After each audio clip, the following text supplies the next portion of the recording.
model, we can see the alimentary canal and the accessory organs of digestion. Which one is the alimentary Alimentary canal? canal is the whole tube passageway that goes all the way through to the end. Okay, and the accessory structures are the structures that the actual food you ingest does not actually pass through or touch.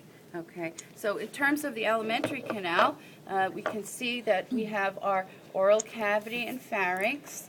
It extends down into the esophagus. The esophagus will move towards the stomach. Okay, in our stomach we can see our rugae and we can see the pyloric sphincter. Okay, if we leave our stomach, we're entering the duodenum, the first part of the small intestine.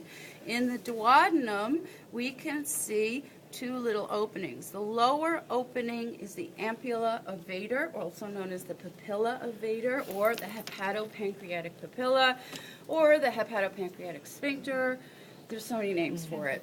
But that is where we have secretion. This lower, right there, down there. Okay. Okay, and that actually is where secretions from the gallbladder and pancreas empty into the duodenum. We can see this small green structure. That is the common bile duct, carrying bile from the liver, from the gallbladder. And then we can see inside our pancreas, right here, the pancreatic duct joining it. Okay, at the ampulla of Vader. The duodenum continues down, and then it becomes the jejunum. The jejunum is most of our small intestine here in the middle, and then the third part of the small intestine is the ileum, and we can see the ileum or identify it by following backwards from where it attaches to the large intestine. So this would be ileum here.